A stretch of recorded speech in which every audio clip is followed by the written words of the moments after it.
فلقد قال الله عز وجل في قرآنه العظيم أعوذ بالله من الشيطان الرجيم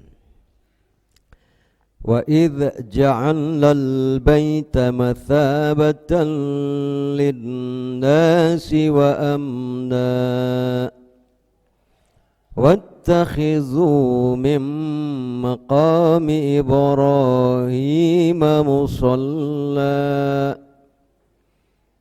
وعهدنا إلى إبراهيم وإسماعيل أن طهر بيتي للطائفين والعاكفين والركع السجود وإذ قال إبراهيم رب اجعل هذا بلدا آمنا وارزق أهله من الثمرات من آمن منهم بالله واليوم الآخر قال ومن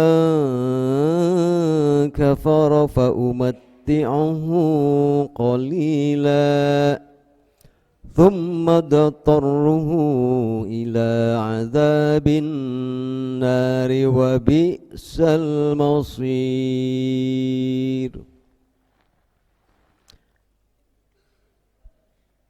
Wa idh ja'alnal baita, dan ingatlah ketika kami menjadikan rumah itu mathabatal linnasi wa amna, tempat tetap untuk berkumpul bagi manusia dan tempat yang aman. Wattakhidhu mim maqami Ibrahim musalla, dan jadikanlah dari sebagian maqam Ibrahim itu musalla, tempat salat. Wa ahidna ila Ibrahim wa Ismail, dan kami perintahkan kepada Ibrahim dan Ismail antahhira, untuk menyucikan baitiya lit-taifina wal 'akifina warruk'is sujud, rumahku ini untuk orang yang tawaf, untuk orang yang i'tikaf, untuk orang yang ruku dan sujud. Wa idza qala Ibrahim, dan ketika Ibrahim berkata, memohon kepada Allah Subhanahu wa taala, Rabbij'al hadza baladan amina, ya Allah Tuhanku, jadikanlah negeri ini negeri yang aman. Warzuq ahlahu minas samarat, dan anugerahilah penduduk-penduduknya dari buah-buahan, rezeki dari buah-buahan. Man amana minhum billahi wal yaumil akhir, yang beriman dari mereka kepada Allah dan hari akhir. Qala, maka Allah Subhanahu wa taala berfirman, wa man kafara, siapapun yang kufur, fa umatti'uhu qalila, akan kami beri kesempatan menikmatinya sedikit saja. Summadtarruhu ila adzabin nar, kemudian akan kami campakkan mereka ke azab neraka. Wa bi'sal masir, dan itulah seburuk-buruk tempat kembali. Hadirin ikhwatul iman, Ka'bah, baik yang pernah ke sana untuk tawaf atau bahkan pernah menyentuhnya dengan rasa penasaran, dasok hayang wae nyabak teh teh maka jeung naha Ka'bah teh lamuir. Apa lamuir? Lamuir bahasa Indonesia teh naon? Lecir, lecir bahasa Sunda kayana ya tuh. Basah dan licin, berkilap herang. Dulu saya penasaran, pikiran dulu selalu berpikir bahwa bangunan ini mujizat, bangunan ini luar biasa, selalu begitu. Dipikir-pikir, kan kalau dipikir-pikir harus ilmiah kan? Baru dipikir-pikir, mun dirasa-rasa, teman teh ilmiah ge terserah. Sigapun bojo, angere panggelisna dirasa-rasa teh. Tapi dipikir-pikir cantang tuh. Gitu kan? Beda antara dirasa-rasa yang dipikir-pikir. Makanya Islam itu gabungan yang seimbang. Gabungan yang adil gitu ya, sinergi antara perasaan dan akal. Orang berakal tanpa punya perasaan tidak akan jadi muslim dia. Orang yang berperasaan tapi tidak punya akal jauh juga dari keislaman. Oleh karena itu, ketika akal dan perasaan dipadukan secara pas, maka dia akan menjadi Quran Sunnah. Gitu Pak. Ka'bah yang kita lihat, naon sababna make jeung apa? Kenapa dia itu licin, mengkilat, hitam? Ternyata hitamnya memang dibuat hitam. Licinnya pun memang dibuat licin. Saya melihat nanti ibu bapak akan melihat jelema anu mawa minyak kana ples kana naon, dikocrot-kocrot bari tawaf teh Pak. Geus puguh gerakan cecak naplok mah. Ya kan cecak naplok teh. Cecak nep kieu we bari careurik naon cing. Batu ini apa sih menurut mereka? Bisa dipaham kan? Batu-batu ini apa sih sebetulnya dalam akidah umat Islam? Kenapa umat Islam kok bisa beragam sikap terhadap batu yang sama?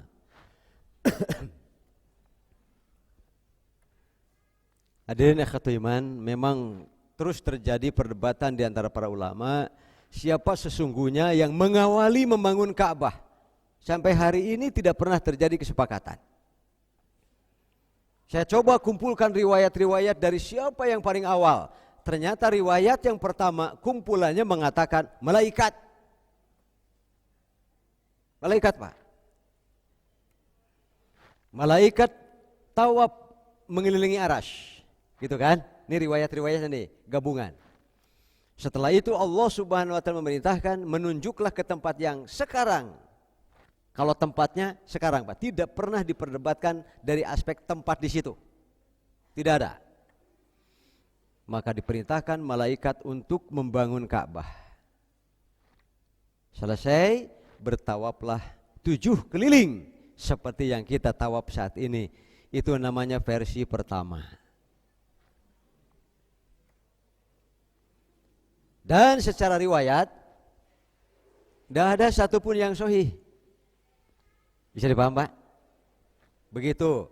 Kalau biasanya hadis-hadis dan riwayat tentang tarikh, memang para ulama pun tidak akan sekeras penilaiannya terhadap riwayat-riwayat yang berkaitan dengan ibadahnya. Ini perlu dicatat kan? Sekali lagi, sikap para ulama terhadap riwayat-riwayat tarikh tidak akan sekeras dalam ilmu i'lalul hadisnya. Kartos bapak-bapaknya, jadi orang akhirnya keur ngobrol tarikh, ya kan? Bukan ngobrol ta'abudiyah, mahdiyah. Kelompok kedua ulama mengatakan yang pertama kali membangun Ka'bah adalah Adam alaihissalam. Dari aspek bahwa Ka'bah atau Al-Masjidil Haram sebagai bangunan ibadah rumah Allah pertama itu ijma semua umat Islam. Jadi kita pisah-pisahkan dulu mana yang ijma'nya kan? Tempatnya di situ ijma'. Bahwa itu bangunan Allah pertama sebagai rumah ibadah, ijma'. Apanya yang tidak ijma'? Siapa yang membangun? Siapa yang pertama kali membangun? Kenapa tidak ijma'? Karena ayatnya sendiri mengatakan a'udzubillahi minasyaitonirrajim wa id yarfa'u Ibrahimul qawa'ida minal bait. Itu yang membuat para ulama berpikir kalau begitu siapa sebelumnya yang membangun pondasi. Makanya dalam Quran surat ayat ini sebelumnya, dari sebelum ayat ini kan begini kalimatnya.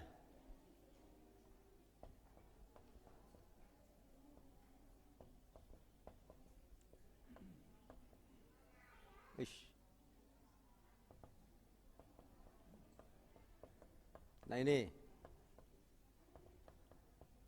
Pak, kata-kata ini Pak. Kalau yarfa'u kan meninggikan, ya kan? Kalau meninggikan berarti sebelumnya sudah ada yang bagian bawahnya. Ini yang membuat jadi bahan. Termasuk beberapa ulama tafsir dari dulu zaman sekarang, kata-kata yarfa'u Ibrahimul qawaida menjadi muhtamal. Mungkin yarfa'u ini bercerita tentang masa akhir pembangunan saja yang dilakukan oleh Nabi Ibrahim dan Ismail. Bisa dipaham Pak? Kelompok ini mengatakan Ibrahim dan Ismail lah yang pertama kali sejak dari pondasi. Sehingga yarfa'u tidak bercerita tentang sebelum, tapi justru bercerita tentang ketika hampir selesai melakukan pembangunan Ka'bah, kelompok pertama. Sedangkan kelompok kedua secara hakiki wa yarfa'u berarti sebelumnya sudah ada pondasi itu kan, bangunan itu sudah ada. Cuma Ibrahimlah yang terus menyelesaikan, bahasanya wa yarfa'u Ibrahimul qawaida. Maka ulama-ulama yang berpendapat kedua ini cenderung kepada Nabi Adam alaihi salam. Nabi Adam Pak. Setelah selesai membangun Ka'bah, beliau pergi dengan Siti Hawa menuju ke Palestina.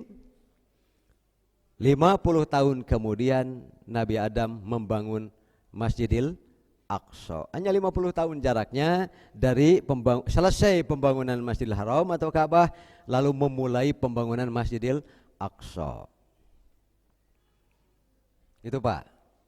Kemudian namanya juga zaman Pak, beratus-ratus tahun, berpuluh-puluh abad, beribu tahun, keadaan berubah dan kawasan Mekah adalah kawasan banjir. Kebanyakan para ulama berpendapat supaya nyambung dengan hadis-hadis sahih bahwa jarak membangun Ka'bah selesai lalu dimulai membangun Masjidil Aqsa 50 tahun kemudian, maka yang membangun pertama kali dari pondasi adalah Nabi Adam alaihi salam. Bisa dipaham Pak? Bagaimana dengan Nabi Ibrahim? Nabi Ibrahim membangun Ka'bah. Bagaimana dengan Nabi Daud dan Nabi Sulaiman membangun Masjidil Aqsa? Kalau ini seolah-olah Nabi Ibrahim yang pertama membangun Ka'bah, Nabi Daud dan Nabi Sulaiman yang pertama membangun Masjidil Aqsa, tidak akan nyambung dengan sejarah. Karena hampir 2000 tahun perbedaan antara Nabi Ibrahim ke Nabi Sulaiman. Bisa dipaham Pak? Sedangkan hadis Nabi yang sahih riwayat Al-Bukhari mengatakan setelah selesai membangun Masjidil Haram, 50 tahun kemudian dibangunlah Masjidil Aqsa. Kan cuma 50 tahun jaraknya. Kalau dikatakan Ka'bah oleh Nabi Ibrahim, lalu ini oleh Nabi Daud diselesaikan oleh putranya Nabi Sulaiman, pasti tidak akan nyambung dengan hadis sahih. Yang sahih bakal nyambung kalau yang membangun adalah Nabi Adam alaihi salam, baru bisa nyambung. Walhasil Nabi Ibrahim, Nabi Daud melanjutkan. Bisa dipaham Pak? Kemudian Nabi Sulaiman menyelesaikan pekerjaan yang belum selesai dibangun oleh Nabi Daud bapaknya, ya kan? Alaihi salam. Kemudian hadirin ikhwatul iman, kalau melihat perkembangan sejarah, Ka'bah kan tidak setinggi sekarang. Ka'bah waktu dibangun oleh Nabi Ibrahim, beberapa tarikh mengatakan cuma 4,5 meter dengan lebar tidak kurang dari 6 meter. Jadi cek bahasa Sunda mah ngan ukur 3 ka 6. Kecil kan? Lalu di depannya aya seperti kandang kambing. Kandang kambing Pak. Untuk kambing-kambing milik Ismail. Nah, kandang kambing itu diabadikan Pak, sehingga menjadi hijir. Hijir Ismail. Bisa dipaham Pak hijir Ismail? Kayak bapak-bapak ngagamar jeung teu bisa di ngagamar teh deuh. Anggap saja ini kan gitu kan? Gitulah.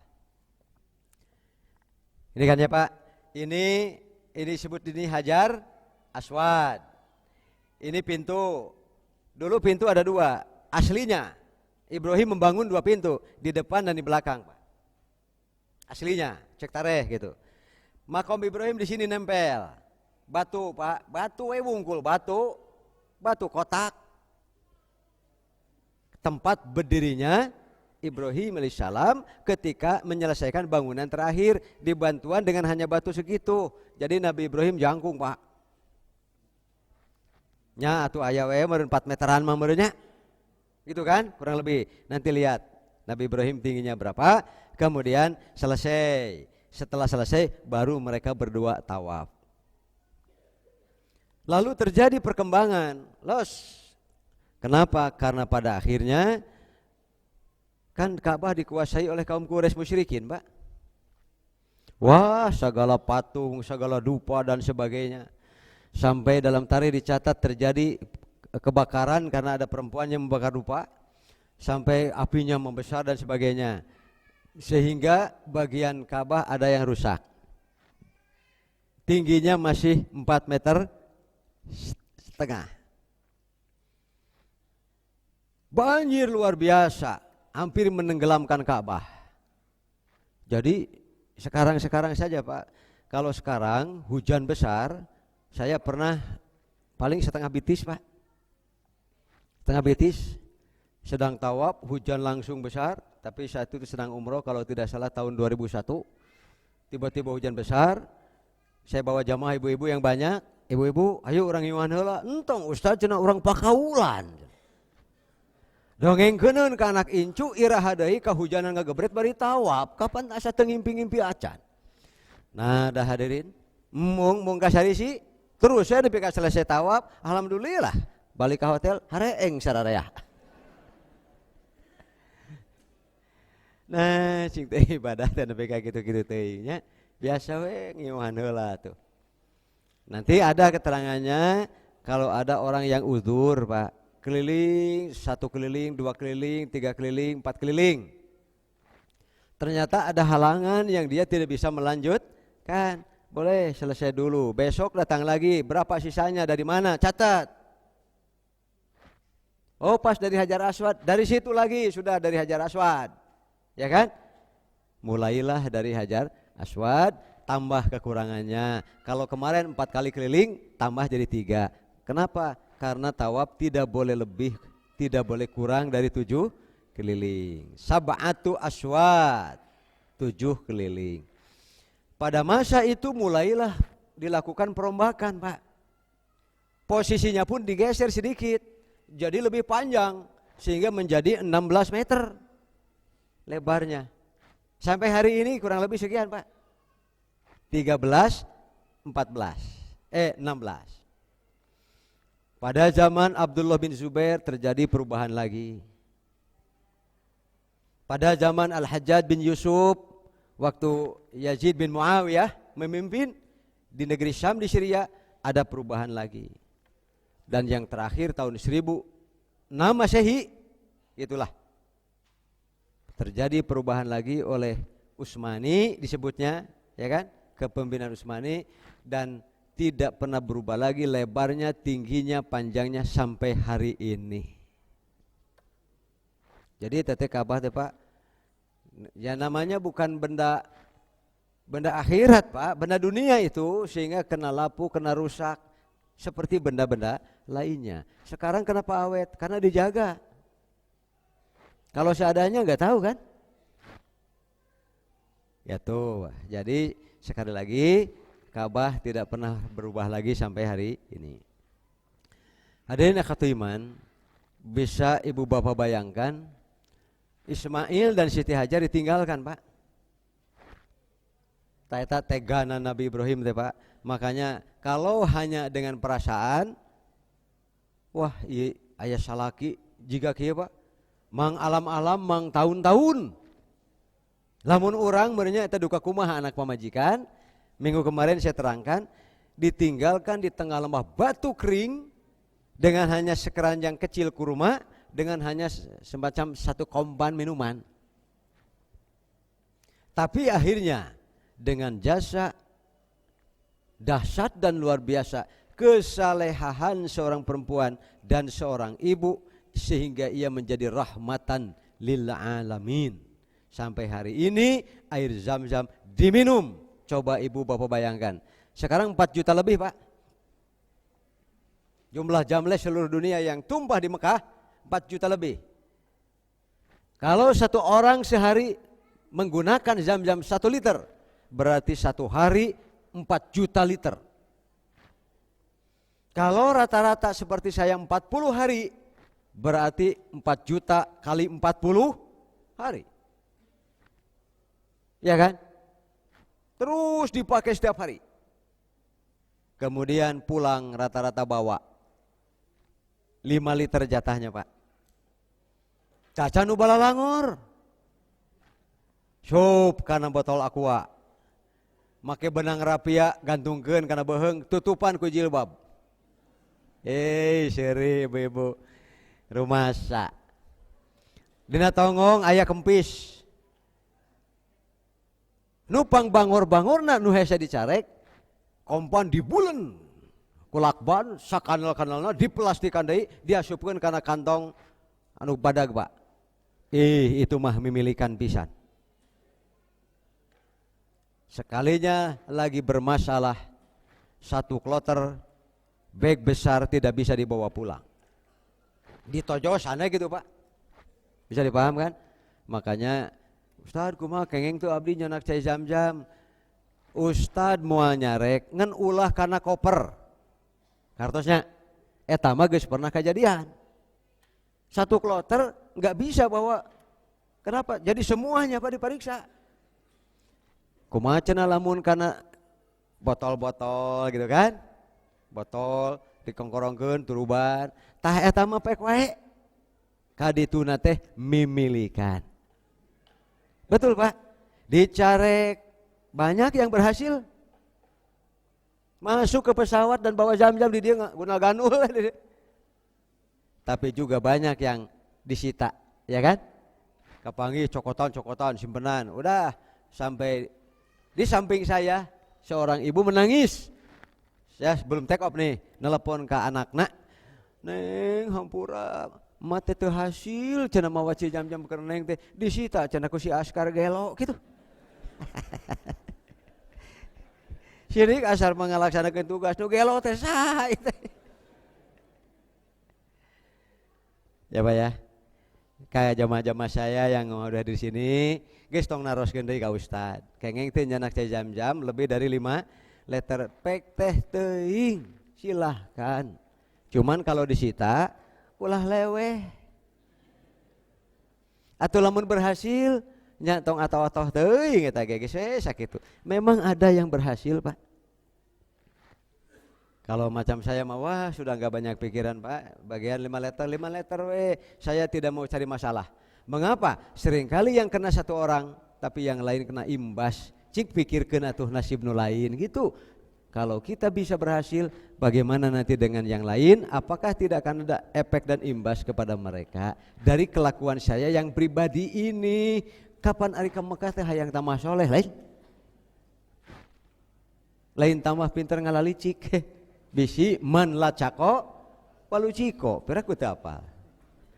Saha nu licik bisi dilicikan deui rawahu wawan sopwan. Kabah Pak. Orang teraskan hadisnya Pak. An Anasin qala, dari Anas ia berkata, qala Umar berkata, waqaftu rabbi fi thalas. Saya selaras cocok dengan Tuhanku dalam 3 hal. Fakultu, yang pertama, ya Rasulullah, wahai Rasulullah, law ittakhadna min maqami Ibrahim musalla. Andai saja di kawasan makom Ibrahim itu dijadikan tempat sholat. Itu dulu adalah usul Umar bin Khattab kepada Rasulullah. Apa jadinya? Fanazalat, turun ayat ini Pak. Wattakhidu mim maqami Ibrahim musalla, Al-Baqarah 12526 di atas. Ya kan? Eta teh di antaranya dulu adalah usul Umar bin Khattab. Yang pertama.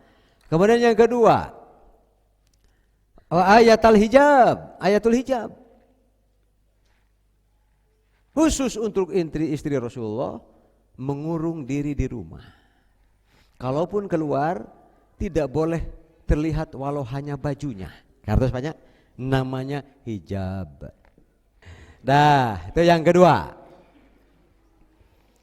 Ya, lau amarta nisa'aka an yahtajibna, wahai Rasulullah, andai istri-istrimu disuruh untuk berhijablah. Kok tamu-tamu kan bisa macam-macam yang masuk ke rumah Rasul. Lalu yang menyuguhi itu kan istri Rasul tuh. Yang masuk tepa bisa jadi ada munafik, bisa jadi ada orang fasik. Sengaja bertamu hanya untuk melihat mana celah-celah yang bisa menjadi hoax. Dibikin berita-berita yaftaruna Allah bil ifk, istilahnya menciptakan berita-berita dusta. Nanti kan rumah tangga Anda, kalau rumah tangga ada cek bahasa Sunda ngagibag, apa ngagibag Pak?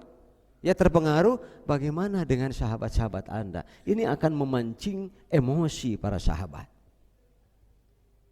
Khawatir memancing saling curiga satu sama siapa sebetulnya yang mengarang cerita. Kemudian turunlah ayat hijab, gitu kan? Fanazalat ayatul hijab wajatama'a, sudah titik.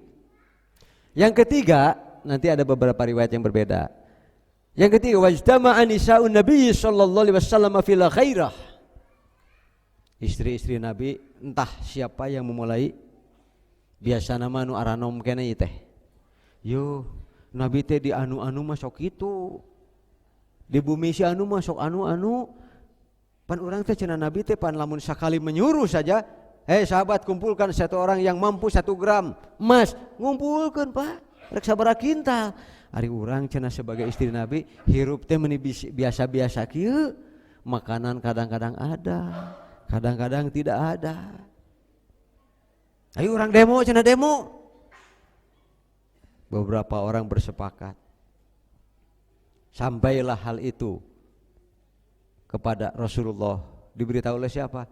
Oleh malaikat Jibril. Jibril, Muhammad, tah pamajikan maneh si anu tah gegerennya di tukangeun tah. Rek dikumahakeun tah. Gitu Pak. Turun ayat in tallaqakunna ayyubaddilakunna khairan minhunna. Bisa jadi kalau Nabi menalak kalian, gitu Pak, Allah akan ganti dengan yang lebih baik daripada kalian. Mau pilih Nabi dengan apa adanya Nabi? Karena Nabi adalah saya indi mafatihud dunya, kekayaan kunci-kuncinya saya tahu. Cobalah mau Nabi rakus juga orang beak Pak, habis semua. Nggak ada yang Nabi tidak tahu. Bagaimana caranya menghasilkan kekayaan, memperkaya diri pribadi? Nggak ada kunci apapun. Mau bicara emas, mau bicara minyak, di Nabi ada ilmunya. Tapi kenapa tidak? Karena Nabi sedang mengajarkan qanaah, bahwa apa-apa yang kita miliki sekarang kalau tidak manfaat bagi diri heula ieu, pemilik dicatat oleh malaikat tetapi manfaatnya tidak dirasakan. Di akhirat dihisab sebagai pemilik, kan rugi Pak. Makanya kalau apa-apa teh pikirkan manfaatnya Pak, bukan pikirkan namru jeung bro di juru bro di pan. Wah, cilaka. Cilaka. Nabi sedang mengajarkan itu. Turunlah ayat ini Pak. Ya, dalam surah At-Talaq, asyarabbuhu in tallaqakunna ayyubaddilahu azwajan khairan min kunna mu'minatun qanitatun dan seterusnya. Itu Umar mengatakan 3 hal usul saya seolah-olah diterima, disetujui oleh Allah Subhanahu wa taala. Padahal memang kebetulan Umar usulnya demikian. Hadis terakhir. Qala Ibnu Abbas berkata, qala Nabi sallallahu alaihi wasallam, Nabi sallallahu bersabda, yarhamullah umma Ismail. Semoga Allah senantiasa merahmati ibunya Ismail, Siti Hajar. Lau tarokat zamzama, kalau ia meninggalkan begitu saja air zam-zam, au qala laulam tagrif, kalau ia tidak membuat balong-balong kolam kecil, minal ma lakanat zamzamu ainan muainan, zam-zam tentu tidak akan menjadi mata air yang memancar. Qala fasyaribat wa ardoat, ia minum dari situ, wa ardoat menyusui waladaha anaknya yaitu Ismail. Faqala lahal malak, malaikat berkata, malaikat Jibril, la takhafud dai'ah. Hei Hajar, jangan khawatir air ini jadi hilang. Fa innaha huna baitullah. Di sini nanti akan ada Baitullah. Itu baini hadal gulam, antara anak ini wa abuhu, bayana apa? Bukan baini sebetulnya. Bana gitu. Ya bani, membangun. Akan dibangun oleh anak ini dan bapaknya. Jadi Siti Hajar sudah tahu bahwa nanti akan dibangun Ka'bah. Kemudian la yudhi'u ahlahu. Tsumma qala ya Ismail. Nah, satu ketika itu yang saya katakan, baru setelah Nabi Ismail agak besar, Ibrahim baru datang lagi. Dan beliau sudah punya putra, karena antara Ismail dengan Ishak jaraknya 6 tahun. Meninggalkan Ismail dan Siti Hajar di tengah lembah, kembali lagi ke Palestina. Siti Sarah sudah nenek-nenek Pak, sudah kering, sudah lebih dari menopause, umurnya sudah mencapai 84 tahun Siti Sarah deh Pak. Sehingga ketika diberitahu oleh Allah bahwa kamu akan punya anak, cerita masa saya akan punya anak, saya kan nenek-nenek yang renta dan juga sudah menopause. Persis seperti yang dialami oleh Zakaria dan istrinya, gitu kan? Kemudian 85 tahunan Siti Sarah baru hamil dan melahirkan Ishak, gitu Pak. 6 tahun jaraknya, adik kakak beda ibu, gitu kan? Ibunya Ismail orang Mesir, ya, sementara ibunya Ishak aslinya adalah orang Irak atau Baghdad, gitu Pak. Kemudian fa innallaha amaroni an abaniya ha huna baitan wa asyara ila akmatin murtafi'ah. Ibrahim datang mengajak Ismail, mengatakan bahwa Allah menyuruh saya untuk membangun bangunan ibadah di sini, di sana, di dataran yang agak tinggi sedikit dengan tanah batu kemerah-merahan. Alama haulaha, yang lebih tinggi dari yang sekelilingnya. Qala fa inda dzalika rafa'al qawaida minal bait. Maka mulailah keduanya meninggikan pondasi-pondasi Ka'bah itu. Faja'ala Ismailu ya'ti bil hijaro. Ismail mulai menyodor-nyodorkan batunya. Wa Ibrahimu yabni, Ibrahim sendiri membangun menumpuk-numpuknya. Hatta idza tafa'al bina, sehingga ketika bangunan sudah mulai tinggi alias mencapai 4,5 meter teh Pak. Ja'a bihadal hajar, disodorkanlah batu. Lahu faqama alaihi, berdirilah Ibrahim di atas batu itu, sehingga disebut maqam Ibrahim, yaitu batu tempat berdirinya Ibrahim yang terus digeser-geser Pak. Di bagian sini geser lagi, bagian sini geser lagi. Setiap kali akan memasang yang bagian akhir, beliau naik ke batu itu. Wa huwa yabni wa Ismailu yunawiluhul hijarah, terus menyodorkan batu-batu. Wa huma yaqulani, keduanya sambil berkata, berdoa, Rabbana taqabbal minna innaka antas sami'ul alim. Wahai Tuhan kami, terimalah ibadah-ibadah dari kami ini, sesungguhnya Engkau Maha mendengar lagi Maha mengetahui. Qala faja'ala yabniyani, terus mereka membangun hatta yaduro, sampai mereka berputar haulal bait wa huma yaqulani, sambil tidak henti-hentinya mengucapkan doa, Rabbana taqabbal minna innaka antas samiul alim. Sehingga abadilah Ka'bah, maqam Ibrahim dan air Zam-Zam hari ini. Semoga kita apapun jalannya menjadi satu titik jariah dari keluarga besar yang agung ini, sebagaimana dijanjikan oleh Allah Subhanahu wa taala melalui lisan Rasulullah SAW. Auladul mu'minin, anak-anak mukmin, fi jabalin fil jannah, akan Allah kumpulkan seluruhnya di sebuah gunung di surga. Yakfuluhu Ibrahim, mereka akan diasuh dulu oleh Nabi Ibrahim alaihis salam. Ibu-ibu mau nanti diasuh oleh Nabi Ibrahim, mau Bu? Maunya. Nabi Ibrahim mau enggak Pak ngasuh bapak-bapak? Seri deui wae si Bapak mah ditanya. Demikian Bapak Ibu, mohon maaf atas kekurangannya. Wassalamualaikum warahmatullahi wabarakatuh.